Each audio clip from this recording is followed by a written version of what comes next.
What is up, people? Hello and welcome back to the channel. Welcome back to a special Monday edition of the Cup Chasers Podcast.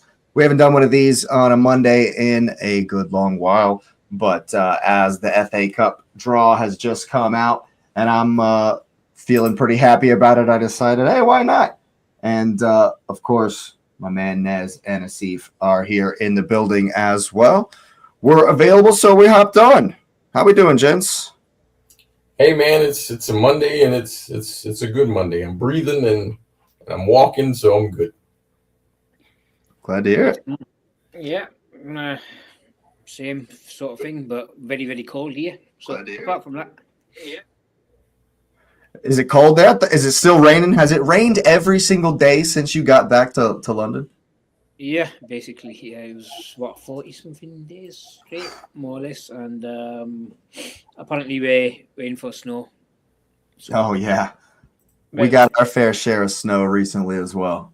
It's been good, but it's warm today. It's been warm the past couple of days here, but yeah, the FA Cup has just gone by. Brentford have just gotten it over the line with Owen goal striking there for the Bees. So they will go through. And there's one more game. I haven't actually researched why it's been postponed, but Port Vale is playing Bristol City, and Sunderland will await the winner of that one. But yeah, we'll start out with something that I've been hearing in some of the YouTube sphere, you might say, or call it socials, etc. Is that the FA Cup is kind of like dying. It's kind of like not a lot of attention this weekend. You know, more people watching the Winter Olympics, or the curling scandal, or the other one that we won't say on air here. But I think that for me, I still love the FA Cup. I still think it's a definitely prestigious, definitely a tournament worth going for. What do you guys think? Over the years, it's losing its appeal compared to previous years because of the fact there's no Champions League spot, which is still a prestigious cup. It's probably, but it's behind the Premier League. It's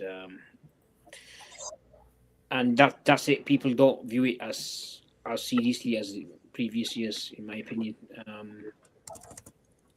But not as bad as the Carabao Cup, so put it that way. But yeah, it is what it is. Like I say, if they changed it or they put a Champions League spot on offer, that would make it a lot more enticing. I think we would see a lot more full strength teams in the cup. But it is what it is. It's I'm not sure what Lewis thinks about it, but there's it's if I'm stating what the TV says, but it's the oldest cup, right? Is that right? Yeah. I just and so I think there's something to the generation that we're living in today and how they feel about sort of legacy things. And so I think it's connected to legacy things. So Crystal Palace won it last year, right? Is that right? Yeah, they beat you in the final. Right. So Palace won it last year. And we look at it and it was important for them. And so I think it's moved from like the prestigious oldest trophy, you play your best players kind of thing, to this is a tournament for upstarts. And so I think a lot of the teams, the Premier League teams kind of look at it that way once it gets to this stage where it matters, because it's maybe one of the only trophies on offer that they can get. But I think prior to the stage we're in now, I think this is round 6. Is that right? I think it's round 6. It will be into round 5. Essentially, it'll be the round of 16 teams left next round.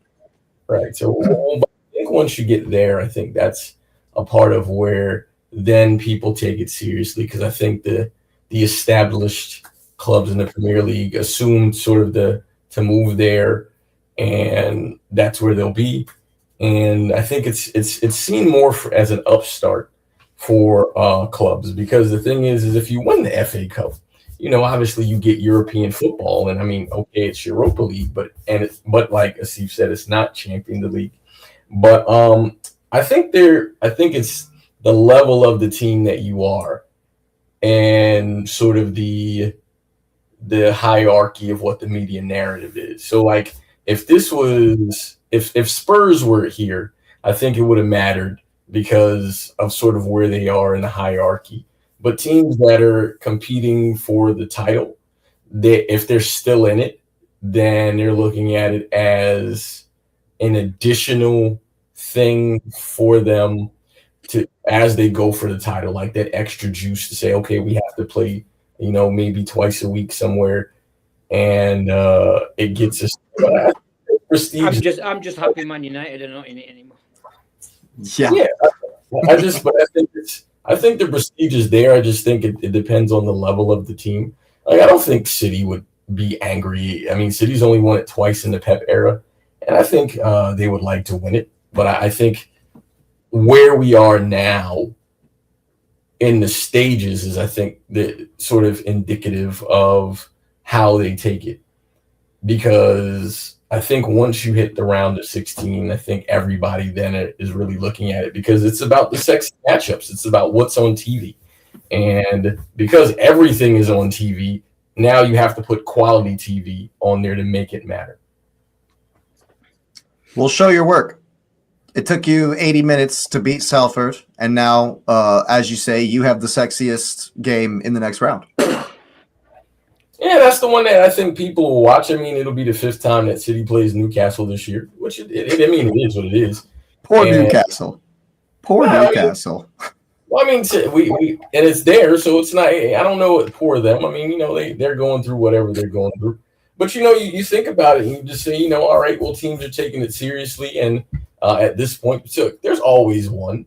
So I think I would be remiss to say that if you ask a City player or a Newcastle player at this stage, do they want to continue in the Cup? Both teams will say yes, so it matters. So it's just a matter of kind of just seeing where you are. I think one of the issues that the Cups are facing is just the oversaturation of games. There's games on all of the time, and I think that's really where it comes from. Because Asifa mentioned the Carabao Cup. That one is really the hit or miss. Like you don't really care, and if you that's great, but if you don't, you're not gonna cry because you didn't make it. But I think in the FA Cup, I think if you play someone good, it matters to you that you're in the tournament. I think who you play matters. So that the whole City get easy draws kind of thing. I'm kind of glad that's out the window. We finally reversed it. Finally. I got Mansfield Town. We finally, but see, I see your point because 3 seasons running, we played youth 3 seasons ago. Then we played Liverpool. Asif beat us we were horrendous in the FA Cup, and then Man U beat us last year. So 3 years running, we had that match, and it hurt every single one of them. I was up for those games. I wanted to win those games. I wanted to, go full strength. I wanted to beat. Of course, I want to beat Man U in the Cup. Of course, I wanted to beat Liverpool in the Cup. Of course, It's too late to beat Man U in the Cup anyway.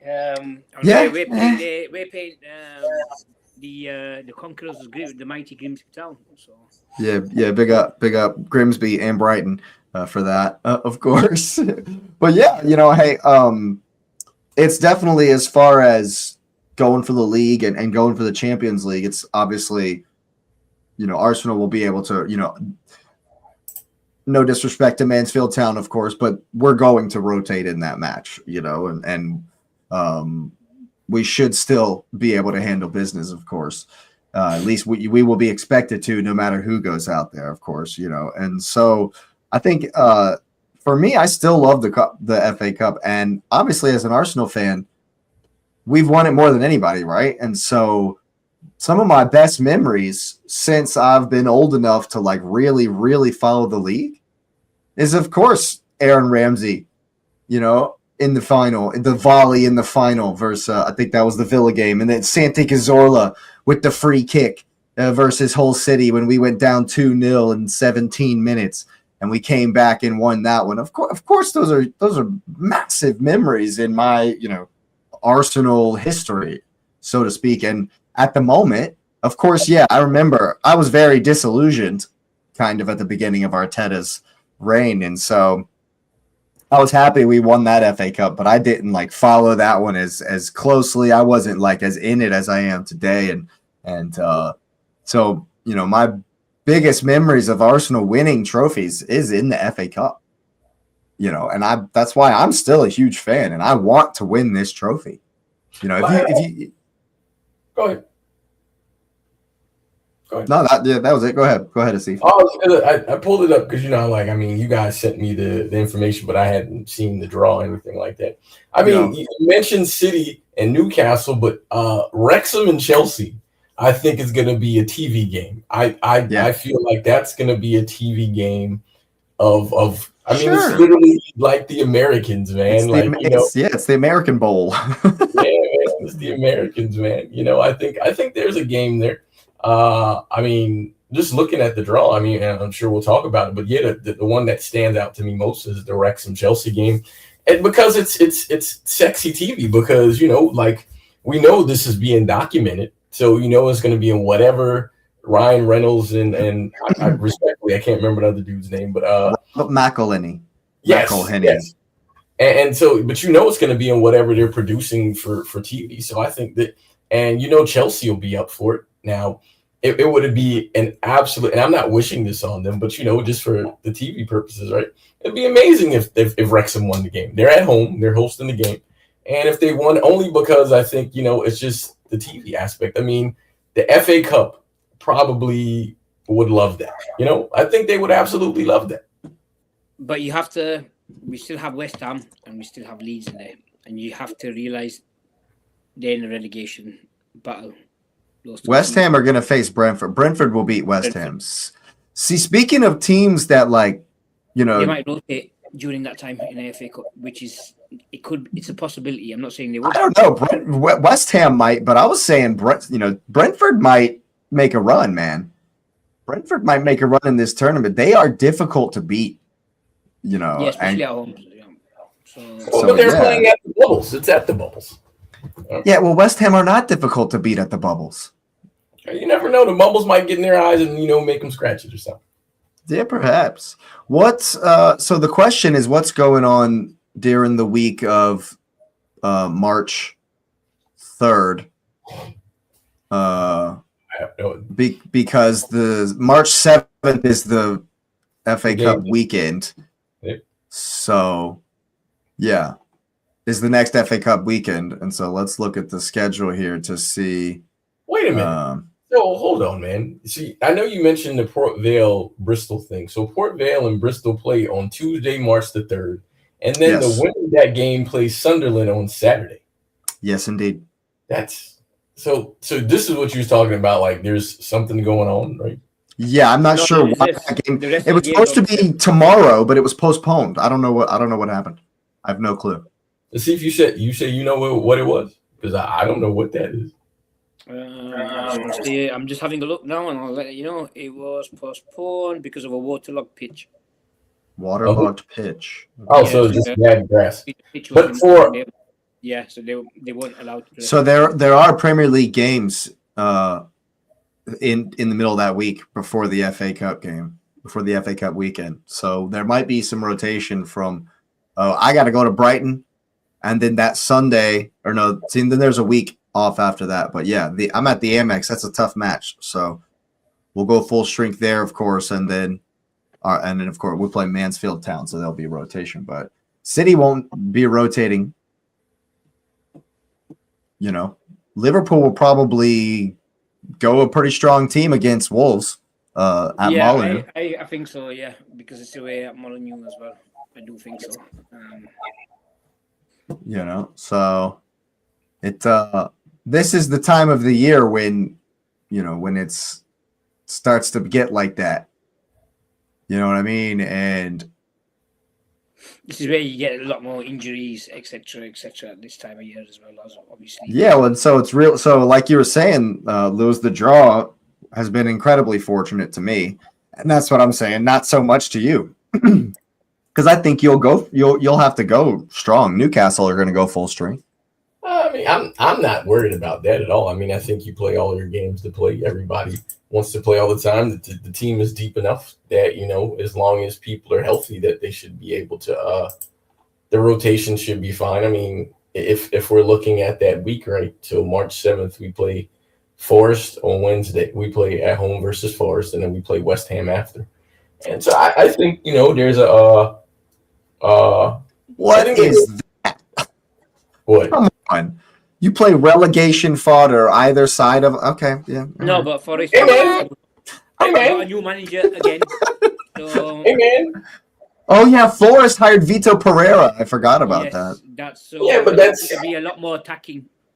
But it'll be it's 3 games from now. So I mean, we'll see. Like, I don't know. But I mean, if I'm a betting man, right? City play, and I never know the schedule. We play Newcastle this weekend, and it's Leeds. That's what I'm saying. No, that's fine. Not a big deal. They just drew you, and now they got to play you in 3 days. We played them in the Carabao Cup too. It don't matter. So we got Newcastle, Leeds, and Forest before we play Newcastle again. So you got 3 games. Obviously, we're going to go all out for this one, and then you got the Leeds game, which we have to go there. So it matters. That's tough. That's going to be tough. Then it's Forest at home. So I think against Forest, depending on what we do, the previous 2 games, I think you'll see a rotated lineup for the Wednesday game, which makes sense in the midweek. You still want to win, but it'll be rotated. And then Newcastle, you'll probably see a full-strength team. Because why wouldn't you? I mean, with the exception of Trafford, because Trafford starts the Cup games. But I think that's what that'll be. And, you just got to go from there. You got to – I mean, at the end of the day, you just play with whoever's in front of you, man. I just think, you kind of have to deal with what it is. And, I mean, I'm not complaining because I look at it like this. At some point in this Cup, you're going to have to play somebody, right? So – let's get it out of the way. Hey, man, if we turned up now, let's just stay turned up. The team is fortunately in all the competitions that they can be in still. So, I mean, I just know was it last week or whatever we talked? Yeah, it was last week. The last pod, people were complaining about draws for us. Just are you done now, or are we gonna immediately forget it? Right? Are we gonna immediately? It's on, right? Mm-hmm. The quad, it's on. The quad, it's on. I mean, why not, right? You're gonna win the quad. I put it like this, man. Like, I'm being really realistic because I thought about this recently. As mediocre as City has been, we're still like literally in everything, and we've been absolutely mediocre. And I'm the first one to tell you that we've been mediocre. Some moments bad, and somehow. Even though these guys are different than the guys of, the win everything group, they're still there. And so you have to give these guys some credit for where they are and for the resolve. I mean, yes, every game is not pretty, but I mean, at the end of the day, and I keep it honest, and you all know this, if you win ugly, what do you need to subtract to feel good? The ugly. Who cares? You won. Like, that's all that matters. So, if we win the game, we win the game. We're still in there. We're in the Champions League. We're in the FA Cup. We're in the Carabao Cup. And we're still, in the league. And so I feel as a supporter, it's a bit arrogant to be upset at, at the product. It's a cake that's lopsided, but it's still a cake that's delicious inside. So, I mean, you just kind of have to be okay with it. So no City fan would say it with their full chest that the quad is on, but I mean on paper we're in everything. And if I'm looking at it, do I think we can advance in the round of 16 of the Champions League? Yes. Do I think we can advance in the FA Cup? Yes. Do I think we can win the Carabao Cup? It's a final. Yes. Anybody can win a final. And do I think we can win the league? It's looked rough at times, but I mean, 4 points back. Yeah, I think we can win that too. So, are we? I don't know. But what I do know is, as a supporter, we are complaining about what we see and the quality, but it's a results-driven league. And so as much as people's like, well, this is the end of Pep and so on. So the end of Pep still has us in all the tournaments in February. I don't know any other managers that, that's the scrutiny of maybe should he stay, but we're still in everything and we're mid-February. Well, there you have it, folks. You heard it first here, right here on the Cup Chasers. Nez says it. Have your cake and eat it too. Even if it's lopsided. Even if it's lopsided. But speaking of lopsided, Asif, I have to call it out. Mo Salah just diving all over the place. That was pathetic, man. Just like flopping like an absolute dead fish FIFA celebration. Gets the call because literally in that game, every single time somebody hit the deck, whether it was for Brighton or Liverpool, the ref blew the whistle. Literally every single time. So when Salah goes down, just because there's a tug on his shirt, he gets the penalty. But come on, man. Come on.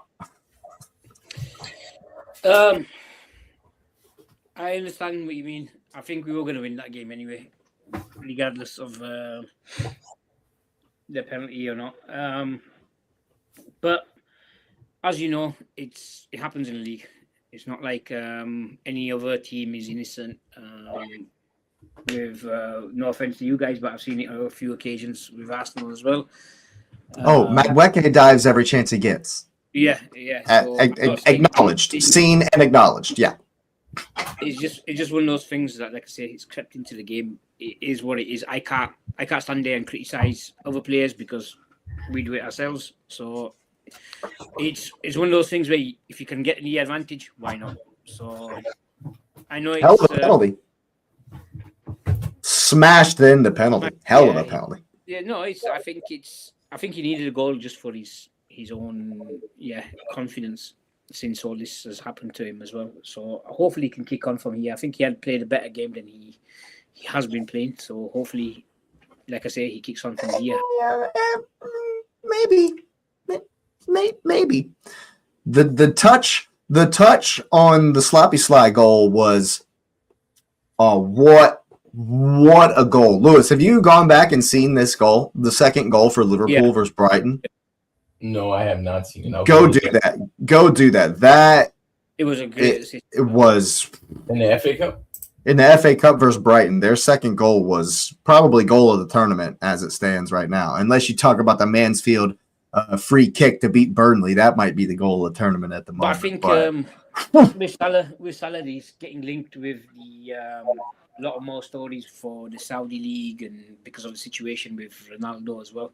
And we're getting linked with a winger this week with Diomande from Leipzig, which is he's pretty young, 19, 20. So it's I think come the end of the season, I think he's most likely he'll be moving on. And once you're saving nearly 350,000, 400,000 a week, from him. And plus we'll get some sort of transfer fee, I'm assuming, as well, because he's still contracted. So yeah. Well, I heard in one of the interviews, Curtis Jones says right back. I did mention it last week. I said he did. It was interesting. He and Sabazalai were like sort of like switching. They were like both responsible for it. It was very interesting, but I thought Curtis Jones played very well. And then he came out after, I think it was after the game, and he said they're still in it to win the champs and the FA Cup, and he wants them both. He had a bit of a slip. Apart from that, he had a really good game. And we're in it. We'll see. I'm not one of those people, delusional supporters. I think we've got a good chance.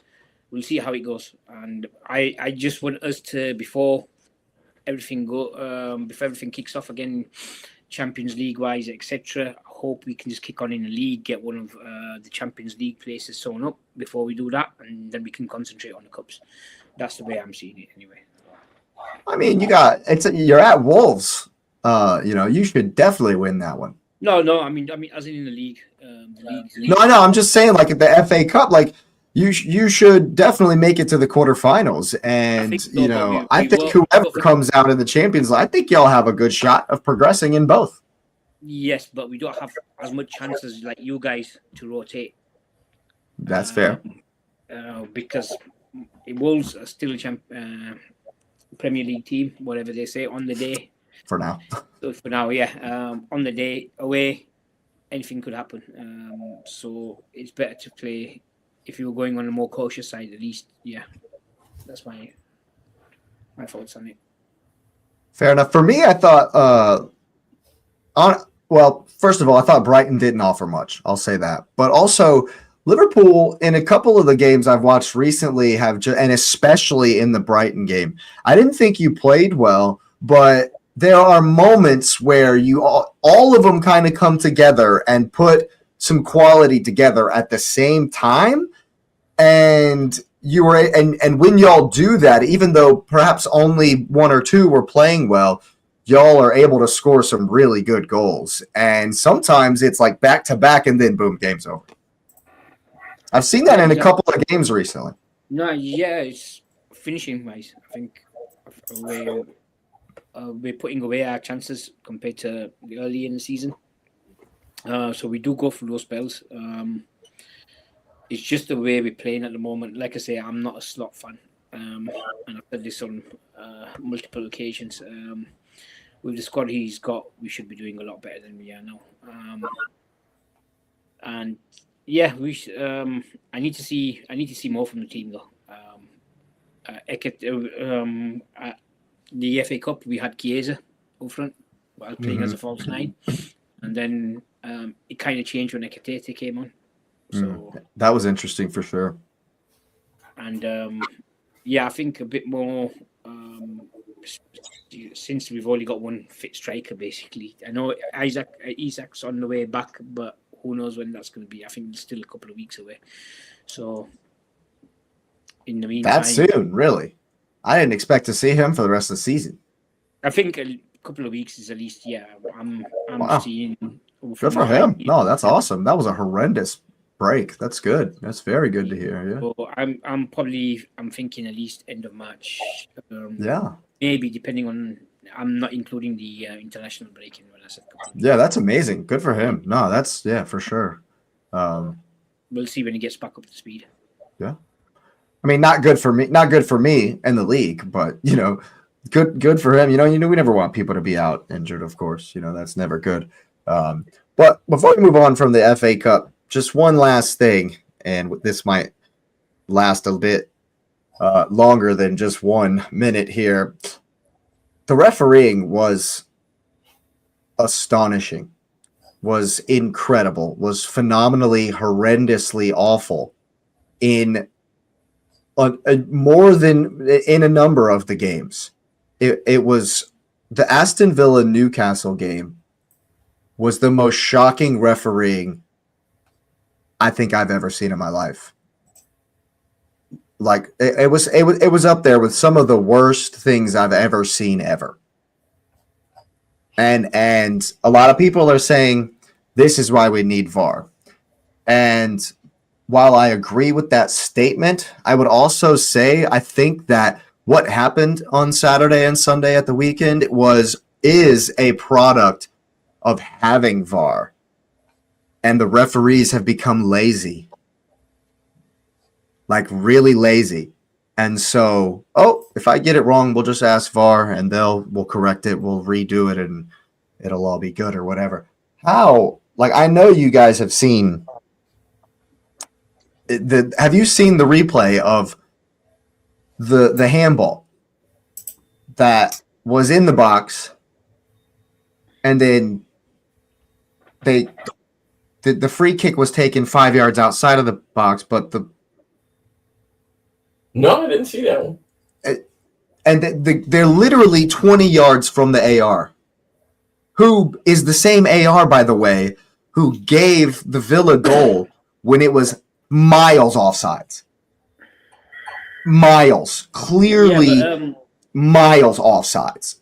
And then the AR Like it's right in front of you. Luka Dean is like 3 yards into the box.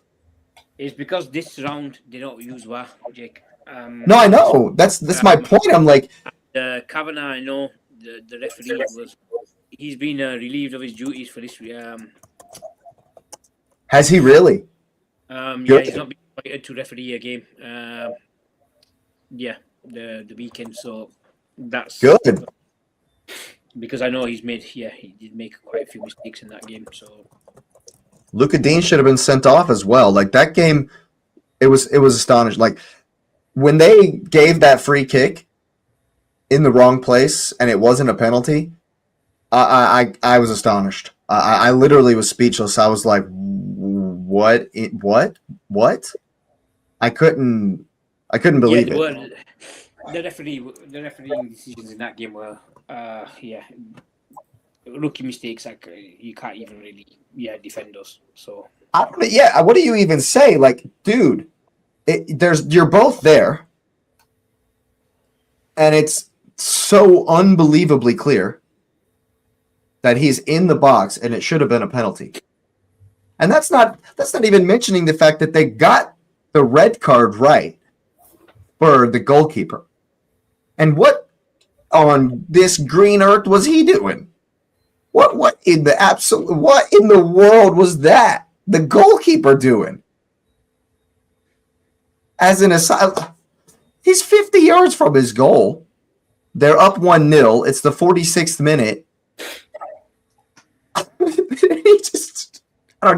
You can't explain that either. What a crazy game the Villa Newcastle game was, man. But like you say, I know Howe said the same thing about it when they were talking about they're becoming too reliant on VAR, and I think that's when they play or when they have the FA Cup games without VAR. This is what happens because they're not reacting as fast as like previously in when we didn't have VAR. There'll be a lot more. I think that's my take on it as well. I do agree with that point. But yeah, some of those decisions were ridiculous. I also think they do what they do because they know there is no VAR, so they can kind of like literally pull the strings more so than they had done before, where they have sort of absolute power.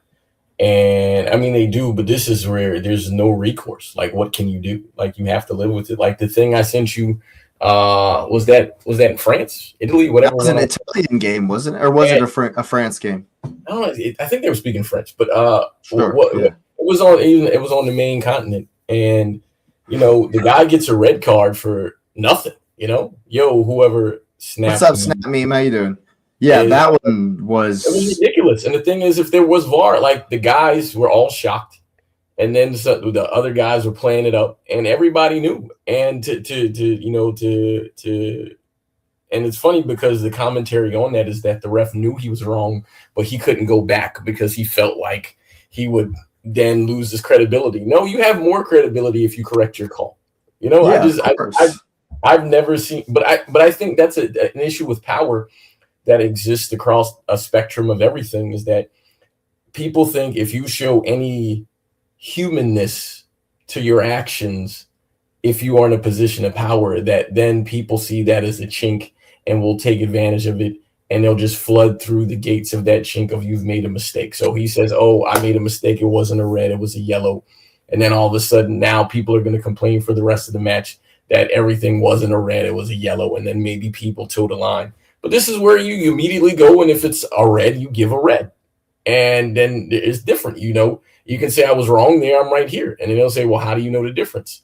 Because I did X, Y, Z. Make sure you have a process for your answer.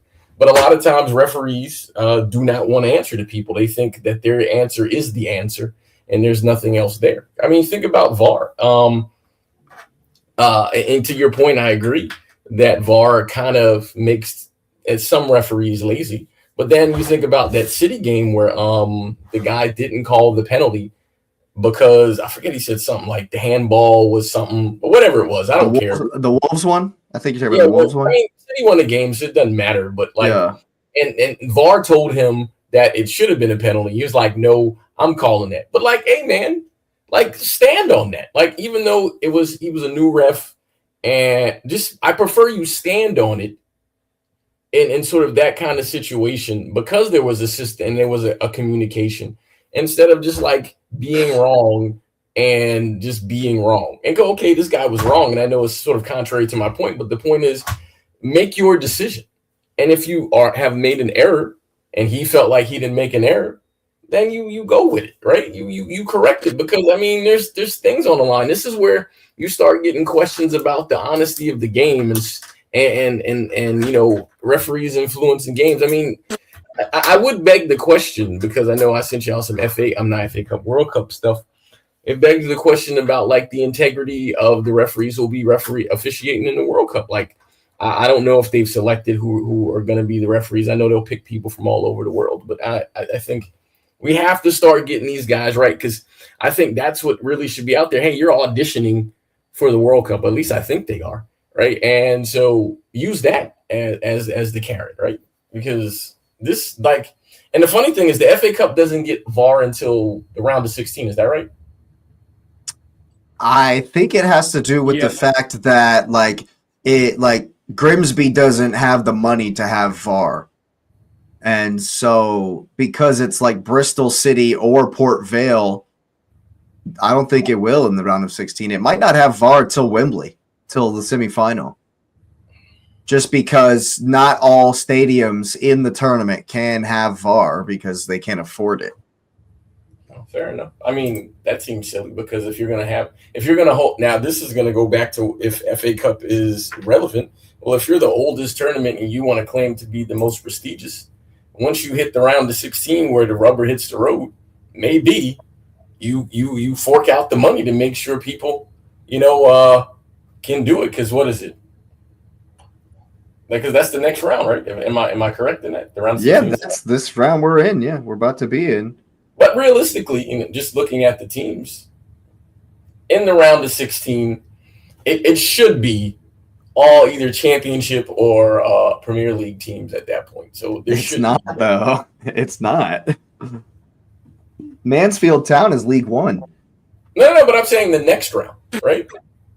Oh, so the next round is quarterfinals. Like after this next round, after the March 7th. I'm sorry, that's what I mean. The quarterfinals, the next round, not this one. The next one. That makes sense. Yeah, because then I mean, literally, if you're looking at these matchups, all of these teams, with the exception of Mansfield, Port Vale, and Bristol, every other team, and Wrexham, every other team is like either championship or higher. So they and the ones that are championship or higher have all been in the Premier League. So there's not a reason to not have it. Just a quick look at the fixtures too. Like I will be shocked if it's not all Premier League in the quarterfinals. Right, that's what I'm saying. Like I don't see why it wouldn't. I mean, I'm pulling for the Canaries against Leeds because, you know, let's go Norwich. But, you know, other than that, you know, yeah, I mean, it would logically make sense to be all Premier League teams, so it shouldn't be an issue after that. Yeah, I agree 100%, and I think it does show that, you know, we can't go back. There's no, you know, some people calling for the, you know, maybe we go back to not having VAR. I mean, but if that's the standard when we don't have VAR, the problem is, okay, if we take away VAR, we still have all of our cameras. We still have, you know, we can still see it. You know, we can still slow it down. We can still look at, you know, and then we'll be able to, oh, well, you're wrong, and you're wrong, and you're wrong, and you're wrong, and so I don't think we can go. I don't think there's ever any going back, and I think that this weekend was definitely an exhibition of that, because it was bad on a number of games. What's crazy is there was a horrendous decision in the Juventus Italy game as well for the second yellow. That one was crazy. They sent somebody off, gave him a yellow, and he never even touched the guy. And the Inter Milan dude was like, yeah, I think it might have been Coppa Italia. So there wasn't any VAR there either. Like craziness, man. And I think I agree with what you said something a little bit ago, is that you know, the referees know that whatever they say is the law that day. There's no going back. But Asif, you mentioned that Kavanaugh got suspended for this weekend. I'm very happy to see that. I think there do need to be consequences for the referees, because I think the PGMOL has kind of, it's like they've circled the wagons and created an us against them kind of thing. Yeah, exactly. No, there should be consequences for bad refereeing decisions as they are for the team. So, and I totally agree with that. So going forward, yeah, I know they've done it previously for referees just to get them out of the spotlight as well. So yeah, and unfortunately these days they're in the spotlight, whether they like it or not. Yeah, exactly. Especially if y'all are going to be making crazy decisions and influencing games and main character syndrome and all this. You know what I mean? So it's like, we can't. At some point, we just got to get it right. That was the whole point, right? But the problem is, it's still humans operating the technology. Exactly. So there's nothing foolproof. Well, I mean, just looking, you do want a purity of the game, but it's, and then I'm not picking on Salah, but we do have to make sure that these players are not cheating the game. Like, let's not dive. Let's not. I mean, I think in the FA Cup and stuff, the thing that happens essentially is, I mean, this is an all or nothing game. I think everybody plays all or nothing, and so if that's the case, let's try not to cheat the game, right? So that's what you hope, is that no one tries to cheat the game when they play. I mean, I'm speaking from integrity, and integrity is a 4-letter word for some people. So you kind of got to let it be what it is. But I mean, earn your wins, man. Like, just earn them. Yeah, well said. Absolutely. Segues are weird. It's Champions League tomorrow. The round of 16 games that we've all avoided, or the round of 32 games, I should say, that we've all avoided. Yeah. Anything tasty? I think Galatasaray Juventus are probably pretty tasty. I think the Benfica Real Madrid game, I think that would be pretty. Is that where you're going to be tuning in? Yeah, I'll be tuning into that one, I think, just because of the fact that the last time they played, I think it was a 4-2. Yeah, that was the crazy goalkeeper goal that got Benfica into the next round. Yeah, well, exactly. Madrid is top of La Liga now because Barcelona just lost to Girona. So, they're real? Yeah, man. They just way to Girona. Yeah. Well, I can see why you're happy, farm team. Hey, man, do your thing. They're mid-table, but, it's just – but I think Madrid will be up for it. They'll be like, apparently they had a packed meeting or whatever with the players and said, hey, we're going to lock in for the rest of the season, yada, yada, yada. So, Benfica might be in for one tomorrow. Yeah. And then they get serious, as you know. Yeah, of course. It is the Real Madrid Invitational is sometimes what the Champions League's been called. But I tend to agree with you. That first 20 minutes of that game is probably going to be like they're going to be on a revenge kick. But I think Mbappe's out as well. Mbappe's out? Oh, well, that's something. Yeah, but I don't see anything other than Madrid blitzing them. I think Dortmund and Atalanta should be Monaco, PSG, Dortmund, Atalanta. Like, all 4 of the fixtures are pretty good tomorrow. Yeah, I'm not sure what I'll watch. I might try to do the double match day madness hop around thing that I've done a couple of times for the watch along. I'm gonna do a watch along. Well, Juve and Galatasaray play at 12:45, and then the rest of the games are at 3. So you actually can watch. You can watch the first one and then catch 2 of the 3. Yeah, I've tried to do like a whole bunch at once, but it's like my internet can't necessarily handle much. You're asking the internet to do everything. Now, it's interesting because Newcastle plays Q-Bag on Wednesday. Carry a bag, yeah. And then they play us. So, hey, man, hey, Q-Bag, do the work, man. Make them work the whole game, And they got to go there. So it's away. They're there. So, that should be there. It's that's a long trip, as we know. I've never been to Azerbaijan. No. But yeah, that's like Russia area. Sorry, my mistake. He wasn't Mbappe's. Bellingham was out. Oh, Has that mattered though? Respectfully, has that mattered? Mbappe's their main man at the moment, so Yeah, that's what I'm talking about. Bellingham, like Rodrigo's out too. No, I saw Asensio was suspended, and Oh, wow. Militao was out. Did you see the article? And obviously, this could just be British media, but it was about how Bellingham might be in. He's not guaranteed a spot. Like he might be in trouble, I have seen that. according to rumors. Link back here if Klopp gets the job at Real Madrid, apparently. Oh yeah, I saw that too. What? That would be crazy. That'd be nuts. He would do what Pep did when Pep went to Barcelona. I mean, you have to clean guys out. It's an attitude issue there, man. Like, I don't. I mean, they'll make. He's gone. You think Vinny's gone if Klopp comes in? Well, I mean, there's been rumors about him leaving for the last 2 years. I'm pretty sure he's going to leave. I mean, sure. I think he just needed the stability before the World Cup. Like, he just needs to make sure he's yeah. And then he's set, because then if you go into the World Cup, that makes him more of an attention thing. And I mean, we've seen Carlo at Mardi Gras. So, you know, Carlo is living his best life, man. Carlo's killing it. Carlo, they don't call him Don Carlo for nothing. So. Yeah, he's the Don for sure. Neymar is back too from his injury, so it looks like Neymar will probably make the team. So, you know. And I don't blame Don Carlo. If I was him, I'd stay in South America as well. Oh yeah, dude. Are you kidding me? That looked like a nice party, Matt. I gotta say, but Neymar all these people coming back from injuries really fast. That's impressive. I thought Neymar had absolutely decimated his meniscus. Like I thought he destroyed his knee. Well, I think because it was probably completely torn up, that it was probably a clean surgery to do. Because, you know, sometimes when those surgeries are like weird and there's like ligaments hanging, you got to chop stuff. But since it seems like he just ripped the whole thing out, I think he's probably just good to go. And it's just a reattachment altogether.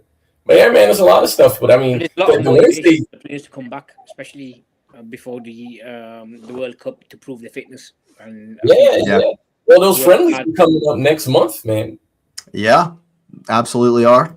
Just on that note, I just saw an article today, Jake, about not selling as much tickets for the World Cup as they usually do. Yeah. So I was like, it was like 40% down or something. Really? I'm gonna be honest about that, man. I think that, because I sent you the thing about like the publicity and stuff. I don't think there's gonna be a push here stateside for the World Cup until, and it's gonna sound crazy for me to say this, but until like April. I don't think people are gonna really like start paying attention to it until then. And it's because, and this sounds weird, but there's so much going on sports-wise in the United States right now. Like, this is the first lull that's been there since, you know, obviously the Super Bowl just got played, the American Super Bowl just got played, and then the NBA All-Star Game just happened, and now you're just going back in the regular season, and this is where you'll start to see probably – but then when March comes, you got the NCAA tournament, which completely occupies the airwaves. So maybe when that's over, yeah. And that's the beginning of April. That's the first weekend in April. So you have to just think, I think once all of that clears out, I think then you will see, because then baseball will be back, and respectfully, even though I'm a Yankees fan, no one cares about baseball until like August. So, you know, or the All-Star game in July. I know there's a lot of pushback in Europe about it being held in the World Cup. I know there was like a petition for 150,000 people signed in Amsterdam, not wanting the national team to play there. And so we don't want to go into politics, but yeah, it's one of those things that it's there's not as much demand from the European countries at the moment as well. Well, that's the thing with FIFA, man. It's always about politics. Think about the times that European teams didn't want to go to South America because of accommodations and stuff. England has refused to go to World Cups. They didn't want to go to the last one. Remember, the people, the stadiums, and then they were full. I'm not concerned about it at all, specifically because, you know, we went to the Club World Cup, and when it got to the rubber hit the road part, stadiums were full, man. And they will be. They will be. As it gets closer, those tickets will get gobbled up. Because one of two things will happen, right? in April, after all of the American stuff starts to die down and you have a Memorial Day in May and all that stuff, people are going to be like, the leagues will start ending. Soccer will be on a super high. And then people will be like, and then you'll see tickets start to get bought. You guys have more of an insight than I do. Well, I'm just talking about domestically now. I don't know if the stadiums will be filled with foreigners in it. That part, your part that you're talking about is valid. I don't know if it'll be foreigners. I know a lot of people are a lot more apprehensive of going to the States at the moment. And rightfully so. Rightfully so. Well, the thing about it is that essentially what you will see, if that is the case, is the ticket prices will drop because of the third-party ticket market, and the stadiums will be full of Americans. It's just that I know a lot of them are planning on attending games more in Canada and Mexico for the demand. And those stadiums will be filled. I know. I bet those are sold. Those will definitely be sold out. Those are sold, man. Yeah, those will definitely be sold out, I think. Really? Like you think the Azteca stadiums? But that seems counterintuitive to me, and this is a complete aside, and maybe I'm wrong, and maybe this is not the place to say this, but I feel like Mexico City is way more dangerous than coming to any American city. But it's not about danger; it's about the about that. I think it's more about a lot of people seeing on the internet about people get scooping up from immigration. There's no ice in Mexico City. Ice in Mexico. I hear that. I hear that. Yeah.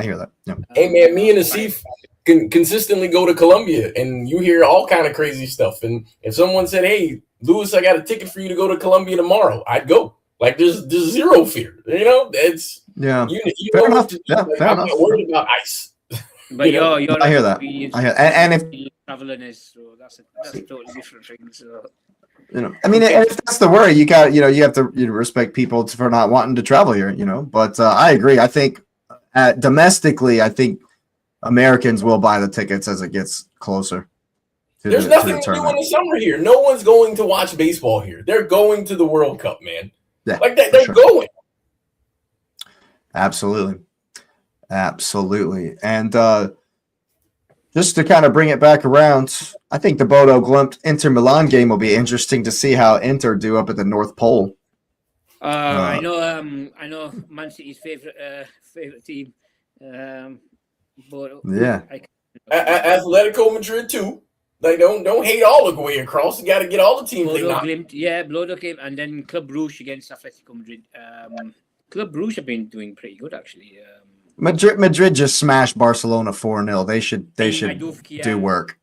Madrid,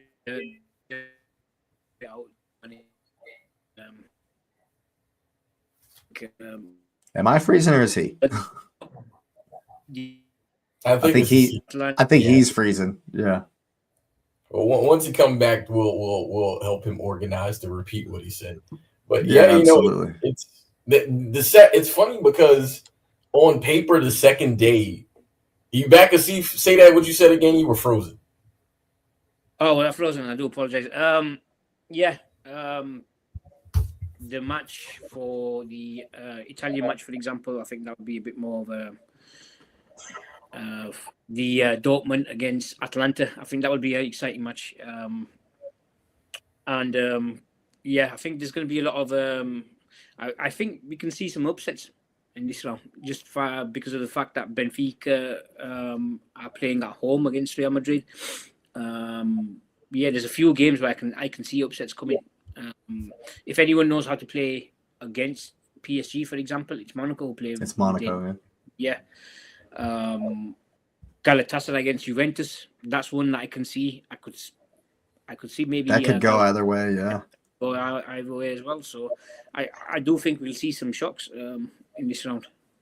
Q-Bag might have something, man. Q-Bag might have something for Newcastle. Q-Bag, they got whooped by us, so I can't really say anything. We'll see. Who knows, man? It's a knockout. Just the knockout rounds, those Champions League nights, man, under the lights. It's probably going to be really cold, I would imagine. You never know. I guess. But I know they're not good travelers anyway. Not in the Champions League anyway. So. Yeah, but it's knockouts, man. Anything can happen. True. Absolutely.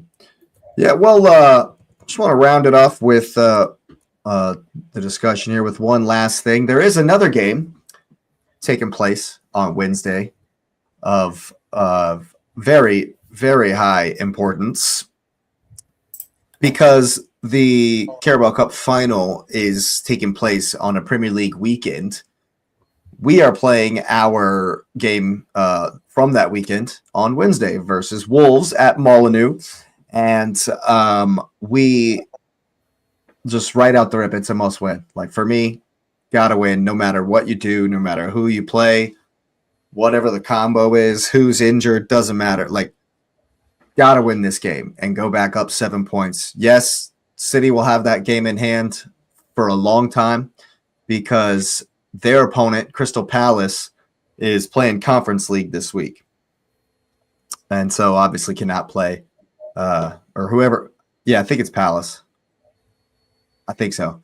Anyway, and so for like 5 weeks, City's going to have that game in hand. And so we have to put those points on the board. Now, I will be doing a concerted, designated preview for that game. I'll probably be doing that in the morning. So I want to ask you guys, since I got you, what do you think of the game at Molineux? You guys should win. Just from the way Wolves are playing at the moment, I think, if you can't win away to Wolves, you don't need, no offense, but you don't deserve the league. If you can't win those sort of games, those are bread and butter games. So that's just my thoughts on it, especially when you're 4 points ahead now. If you drop those points, that would be with the game in hand. That would just basically blow your cushion. Disaster. Well, I mean, I don't see any reason why you shouldn't win. I mean, yes, Wolves won their last one against Grimsby, and they drew Forest. And they've only won one game in the Premier League. And they played Chelsea and got beat 3-1. And they played Bournemouth and they got beat 2-0. And they played City and they got beat 2-0. But games are not played on paper, but I don't see why Arsenal wouldn't win the game. Just on that note, I just wanted to say, I know that draw against Brentford, it was more like a defeat for you guys in regards to momentum and etc. I do think at the moment, momentum wise, I think it's more on City side because of the points they've clawed back at the moment. So it's interesting to see how it pans out. And the cup final will be a very interesting game as well in regards to momentum. Whoever can win that game, I think that they can take that momentum into the league as well. So that would be very interesting to see. But I do think the next 2-3 games will be a big indicator of where the league's gonna go. Definitely.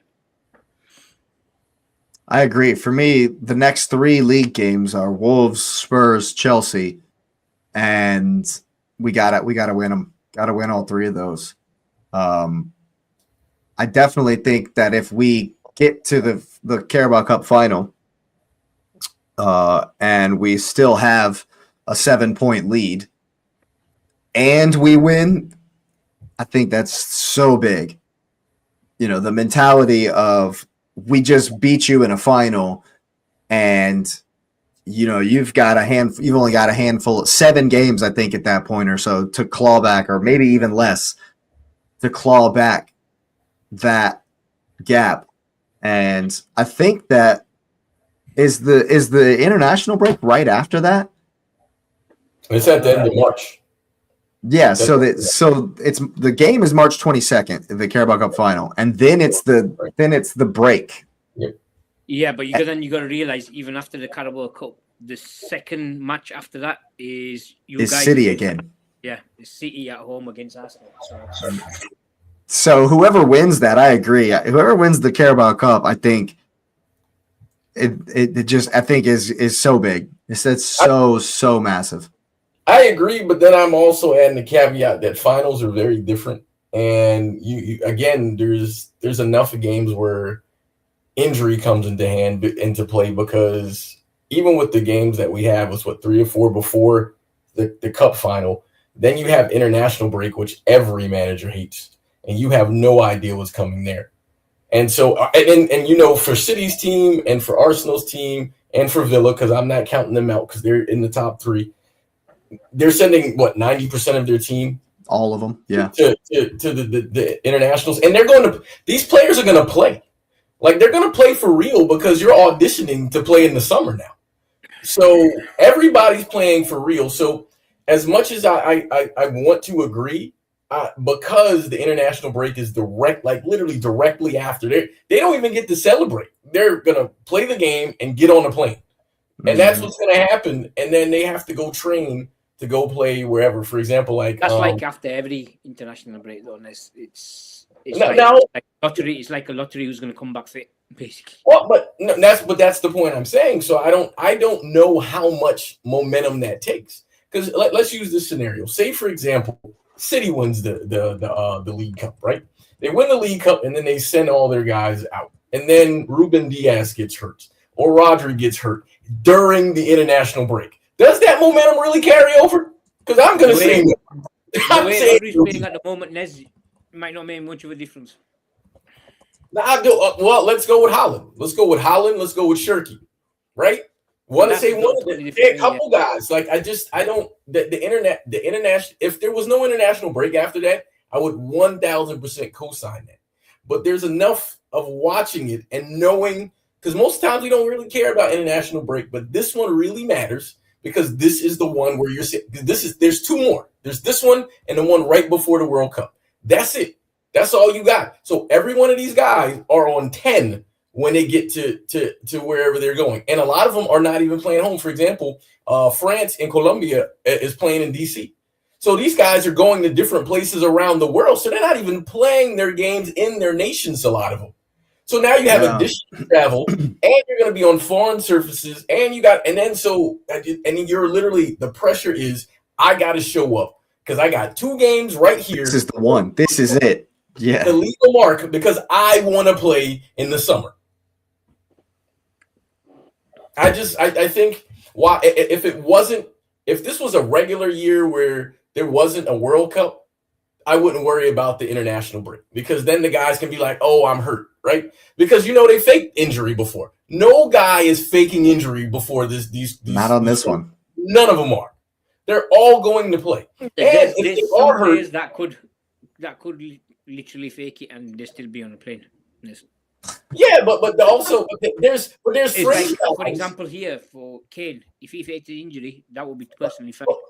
But we're not talking about them. We're talking about the fringe guys. And so you got to think about City's team, Mbappe, Arsenal's team. There's got Lewis Skelly, for example. Lewis Skelly wants to make the national team. There's no way that guy is not playing straight balls to the wall for the game. Like, dude, Ricardo Calafiori, right? So you got guys who they're literally like, this is my one chance to show the manager.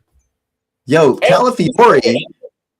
Calafiori's playing for Italy in a do or die, we can't miss 3 World Cups in a row playoff.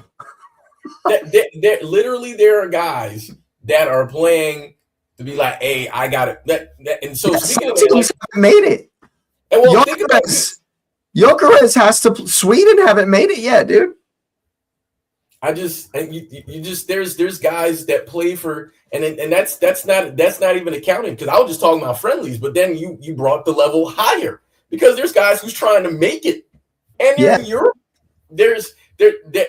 I don't even know if whoever wins, can they enjoy it because of how much it needs to be focused on the next one. And then you wonder how much is their mind on that next one when they play in the final, right?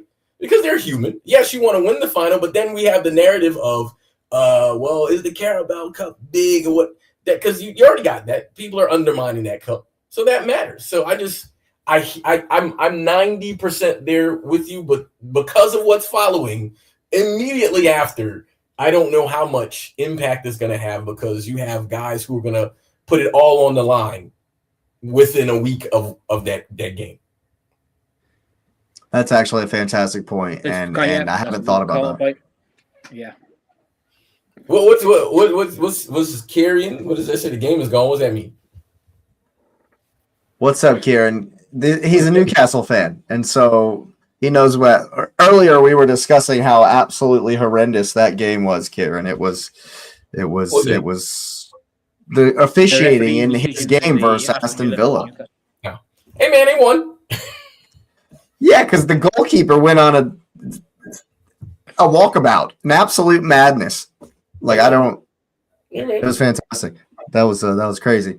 But yeah, I tend to now that I think about that, it's interesting.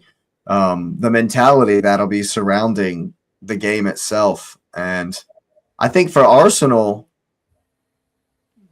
I would be shocked to learn that they didn't have, they weren't all in to win the trophy, no matter what was coming in the neck. Because like Declan Rice is, like as Steve said, Declan Rice is going to the World Cup.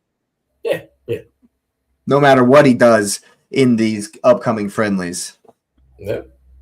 Oh yeah, Kieran, dude, I was saying earlier, you must be so sick of Man City. You must be so sick of seeing Man City, because you got to play them on Saturday, and then you got them in the cup again.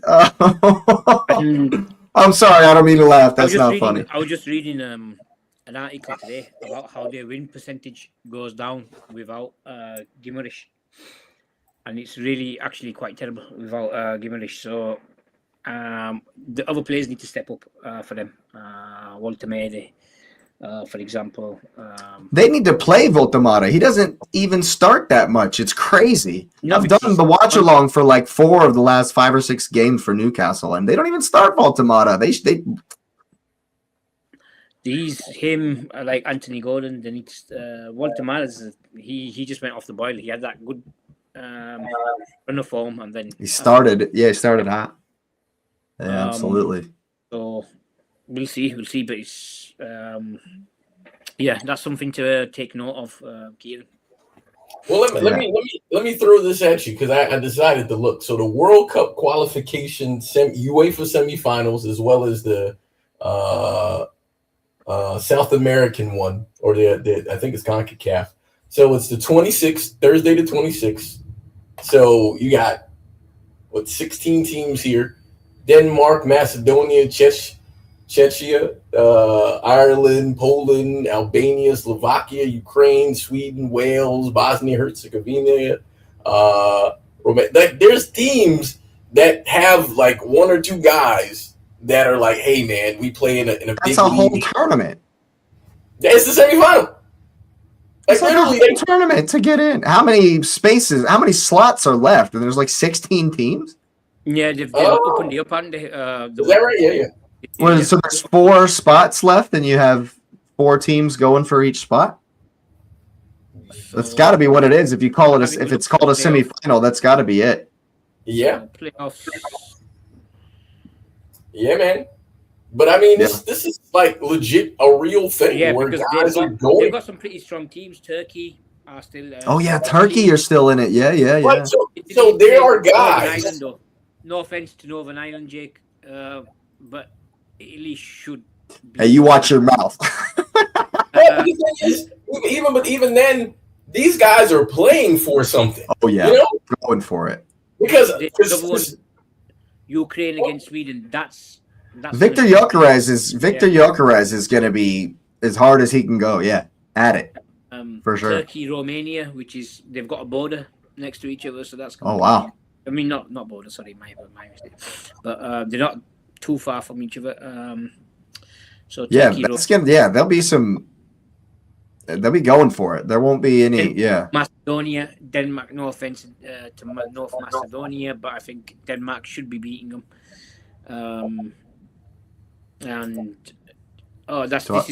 That's Christian Norgard for Arsenal. Czech Republic versus Republic of Ireland. And no offense to the Republic of Ireland, but the Czechs should win for that. I was one as well. Ooh, whoa. Calm down with that. Go Ireland. 2 legs, man. Ireland, bro. You got to support the British homies. All of their last 3 home games against the Irish. Who cares? They can do it. It's a World Cup, man. It's a World Cup. Plus, they beat Portugal in the qualifying matches as well. So they're a pretty strong team. Yeah. Why you got to rain on the parade, man? I want to see Ireland in the World Cup. No, I like the Irish. I hope they do qualify because I think they're quite funny at the World. Hey, man, they bring a lot of flavor and a lot of humor to World Cups. But because you guys have a big Irish population in Boston, for example, so it would be good if you guys. Yeah, that'd be so cool. Yeah, but I'm just saying it's a hard draw. You never know things in. But hey, man, I'm gonna drop the friendlies on you. England plays Uruguay. Netherlands played Norway. But I mean, these guys are like, again, we're playing for spots. Oh, yeah, you're right. Playing Germany, right? Croatia's playing Colombia, and then that was the Friday or something, I don't know. And then you got the USA is playing Belgium. You know, that matters. Yeah. And so Mexico is playing Portugal. Like, these teams are gonna play for real. They're gonna play for real, man. So I don't know. I'm looking at that date. Are you guys at home against Belgium? Out of curiosity. Yes. It's in America. All right, I'm gonna say it. But that means that your guys we'll probably make them play at Mile High in the snow, like we did Costa Rica. Let me see where they're playing. Do you remember that, Asif? When we made Costa Rica play in the snow in Denver? That's like Bolivia. That's so mean. Everyone's going to altitude to go and play them, and then that's like a fortress up there. Yeah, it's like playing in Quito. Isn't Quito like in Ecuador, like really high altitude? Up? Yeah, this is Unfortunately, they're playing in Atlanta, so USA is playing Belgium in Atlanta. Georgia, man, I know you love. So hot. I know you love that city. Hey, that stadium is magnificent. That is amazing. It's a really good stadium to watch football. No, Jake, I'm not talking about. That is the craziest. That's the like the biggest, most advanced high-tech stadium I've ever been. I was referring to the airport, Jake. Oh yeah, the airport. I've gotten lost in that airport, like legit. I get hassled. They probably did it on purpose too. Oh my god, they probably. It's gonna be. It might not be too hot. No, it'll be hot.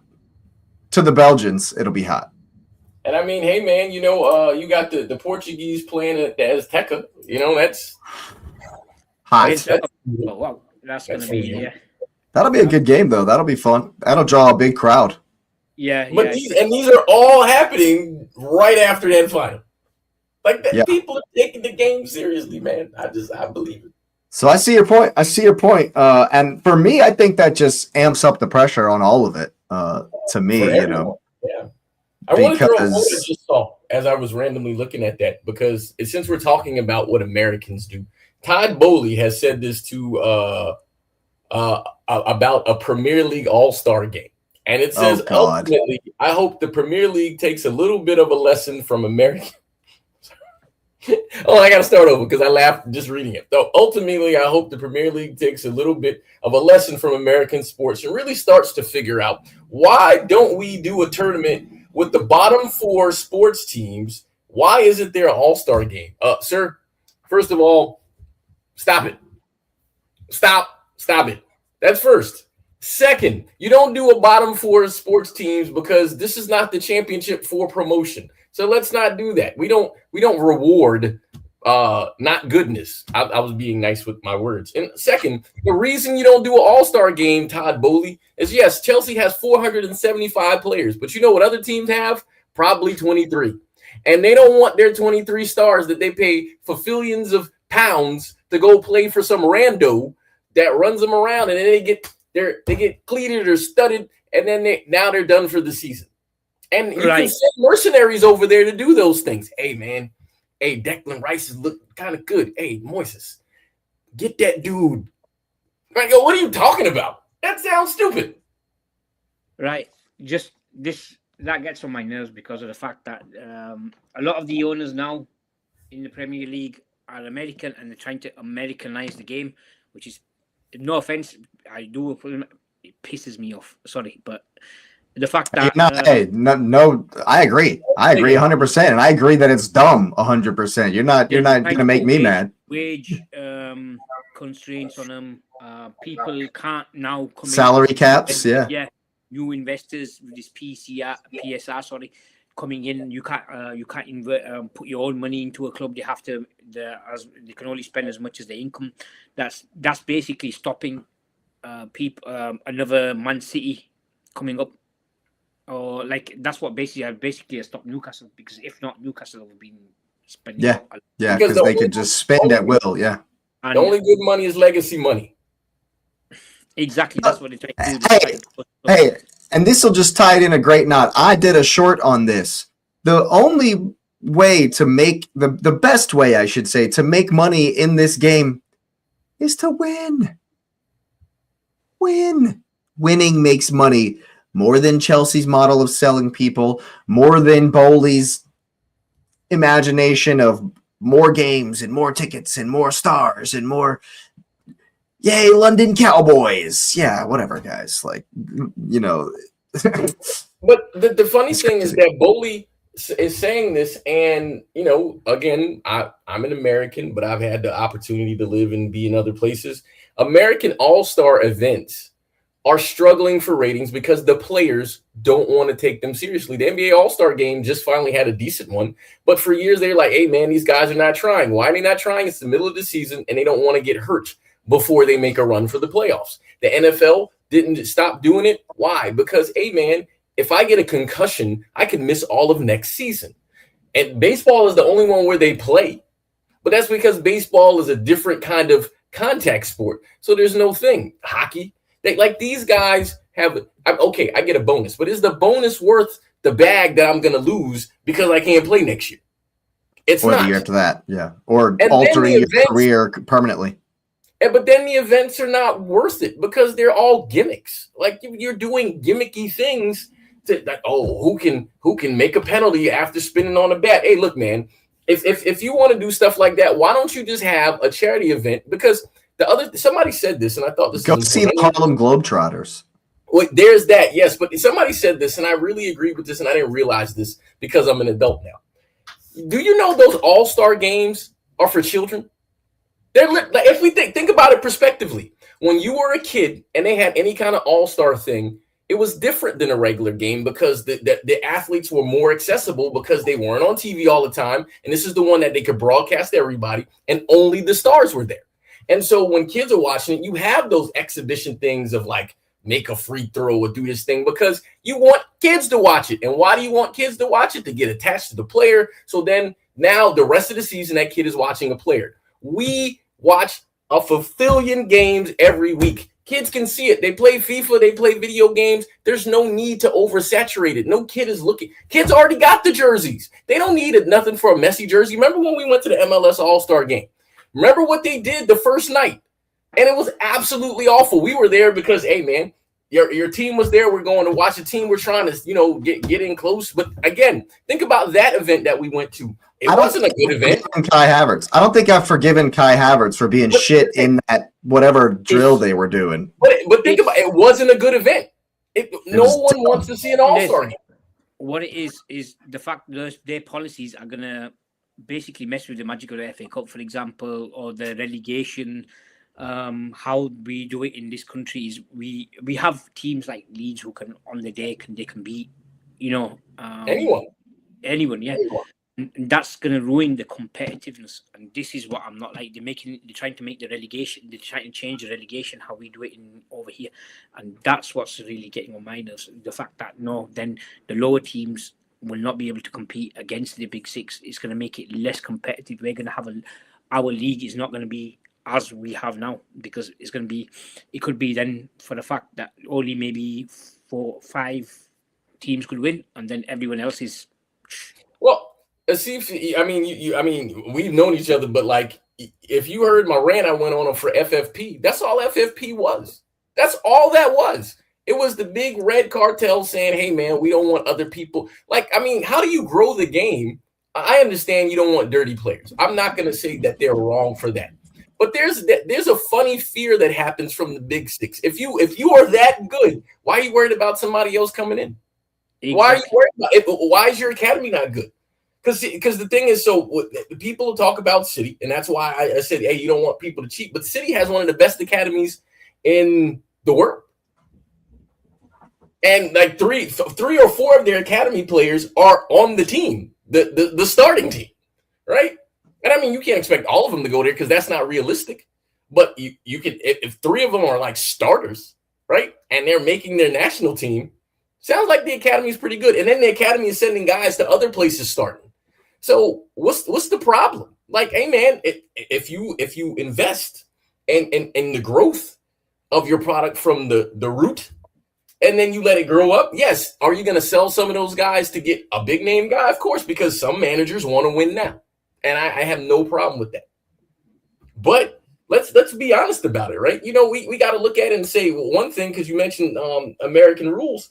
I've heard the rumblings, and I don't know how serious it is, but thinking about a salary cap in the Premier League, people will literally revolt if the Premier League ever put a salary cap, because it would ruin the league. It would absolutely ruin. That would be horrendous. Yeah, exactly. I know you have it in other sports.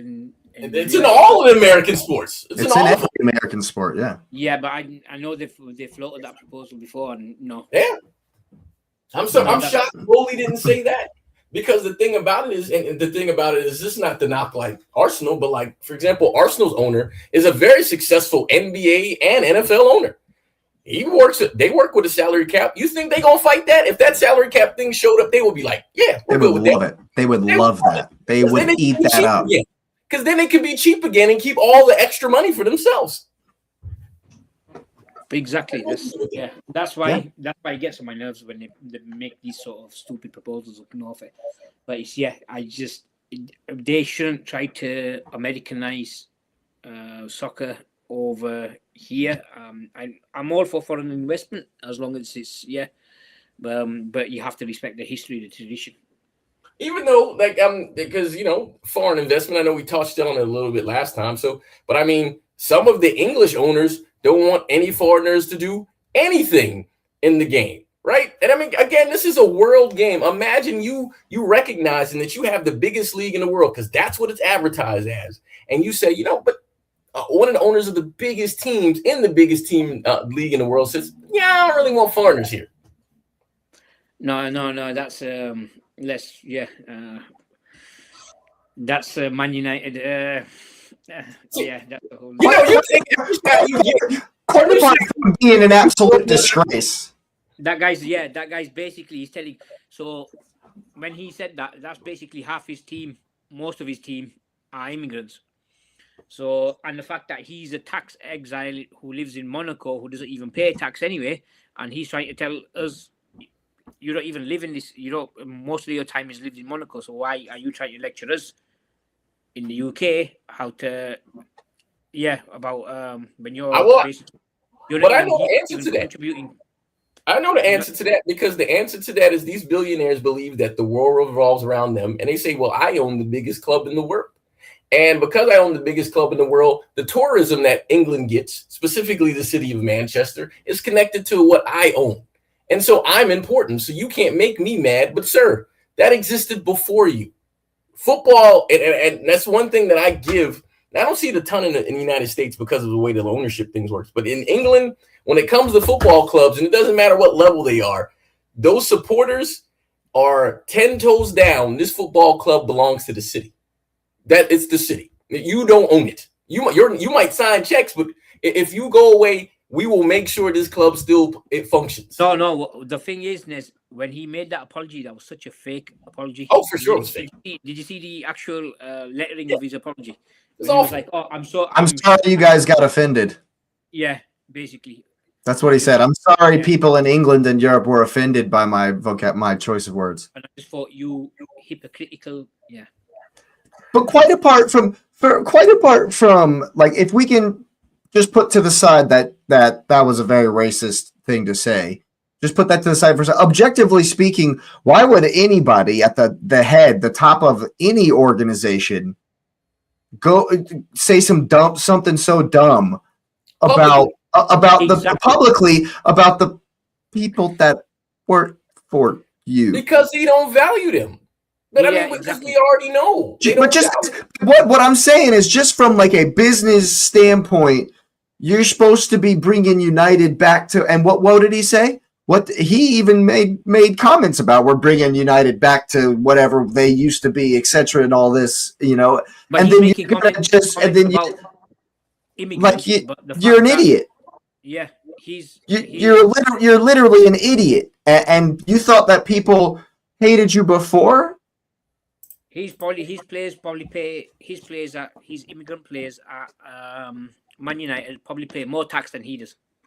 Oh yeah, I got a question. I'm glad you said. So I got it was a question I thought of earlier after I saw the Boehly thing, but I have a question because of like fandom, right? So, Asif, obviously you're British, so you're there. And I told you, like, I have a bleeding heart for Norwich because I lived near there when I was in England. But hey, man, I want to understand something. This is really off track, but fandom. Why is it okay to pick fandom for a big team, but if you pick a non-big team and then that team ascends, now all of a sudden it's sort of a weird thing. You know what I'm saying? Like, for example, like I like City since a while ago, before they were like City, right?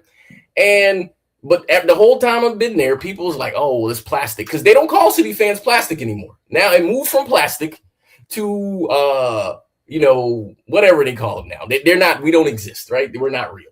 But I think about it. They talk about Chelsea fans like that, but no one ever gets knocked for being an Arsenal fan or a United fan or a Liverpool fan because it's one of the traditional ones. So I'm curious about how is it okay to become a fan of a team?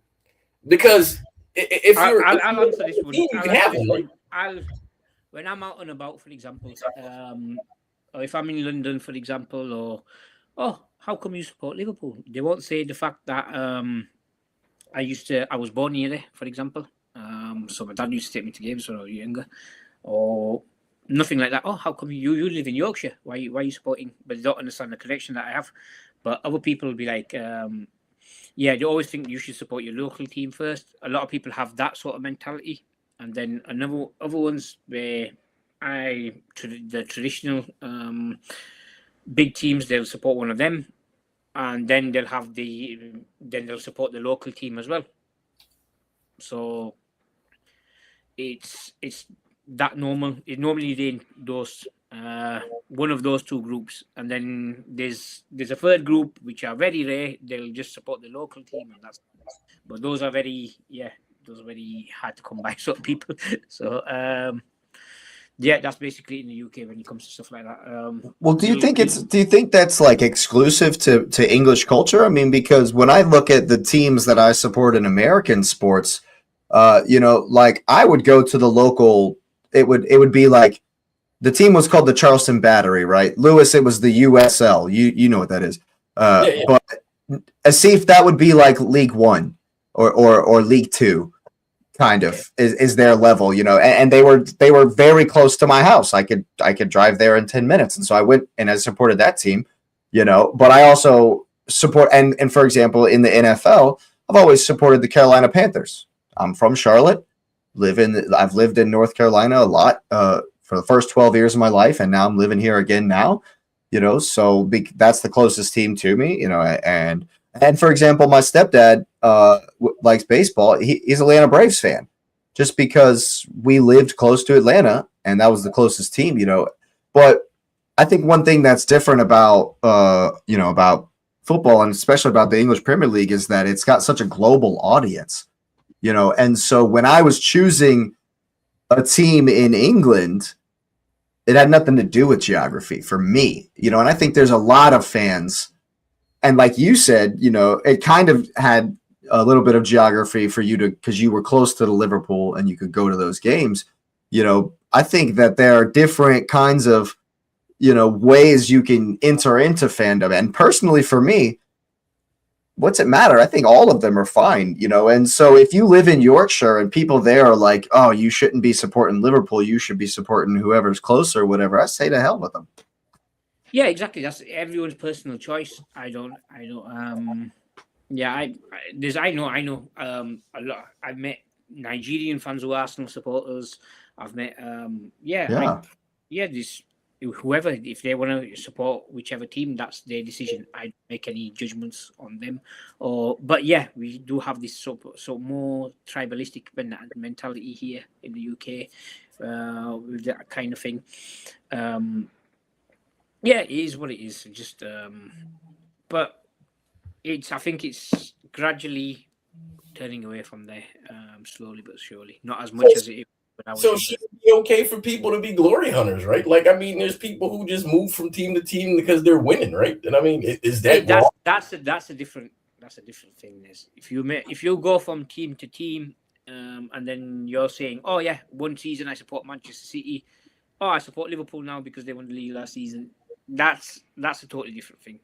That doesn't show any loyalty to your team. That's a totally different thing. Personally, I don't think there's anything wrong with that.